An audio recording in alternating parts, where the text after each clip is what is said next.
5 jasa Soekarno untuk umat Islam di dunia. Soekarno merupakan pemimpin Republik Indonesia yang paling berpengaruh. Bukan hanya dirasakan untuk rakyat Indonesia saja, namun juga umat Islam di seluruh dunia. Banyak peran Soekarno dalam perkembangan peradaban Islam, dan itu tercatat diakui oleh sejarah dunia. Berikut adalah 5 peran Soekarno untuk umat Islam di dunia. 1.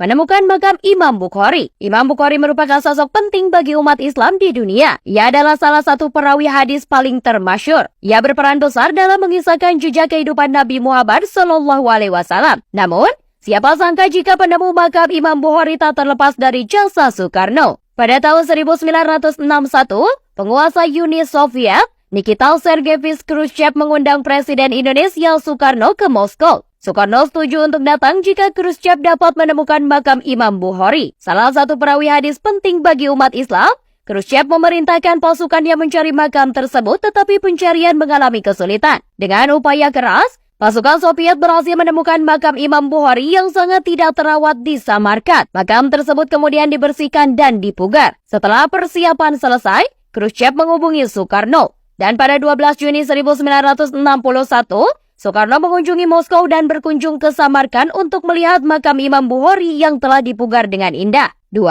Melarang penutupan Universitas Al-Azhar. Bung Karno pernah menyelamatkan Universitas Al-Azhar dari ancaman penutupan oleh Presiden Mesir kala itu, Gamal Abdel Nasser. Ancaman penutupan itu berawal ketika Nasir melihat gelagat kalangan ulama Al-Azhar yang bergabung dengan kelompok Ikhwanul Muslimin dalam rangka mengusik kekuasaannya. Bung Karno yang mendengar niatan Presiden Gamal lantas berkunjung ke Mesir dalam rangka kunjungan kenegaraan pada tahun 1955.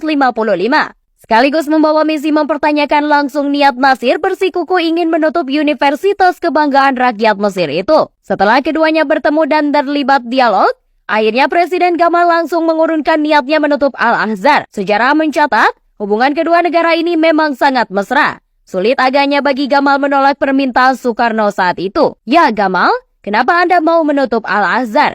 Ya Gamal, Al-Azhar itu terlalu penting untuk dunia Islam. Kami mengenal Mesir itu justru karena ada Al-Azhar, ucap Soekarno. Hasil dari kunjungan itu sukses besar.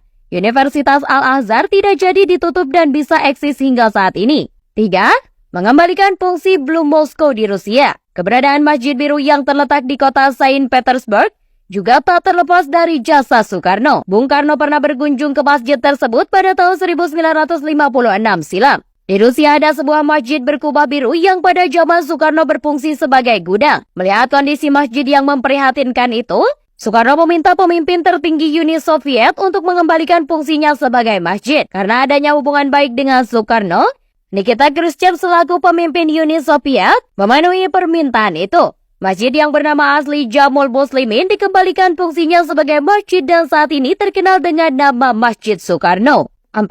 Menanam pohon di Padang Arafah. Saat Soekarno pergi haji tahun 1955, ia merasa sangat kepanasan saat wukuf di Padang Arafah. Dari kejadian itu muncullah satu ide untuk membuat Padang Arafah lebih sejuk dan ramah pada jamaah haji. Soekarno mengusulkan pada Raja Arab Saudi Saud bin Abdul Aziz untuk menanam pohon di Padang Arafah. Usulan Soekarno diterima. Soekarno memerintahkan Ali Sadikin dan beberapa pakar untuk membantu menyediakan bibit pohon mindi beserta tanah dari Indonesia dan Thailand untuk proses penghijauan Padang Arafah. Saat ini, kondisi Padang Arafah yang jauh lebih sejuk dan rindang merupakan sumbangsi besar dari ide brilian Soekarno. 5.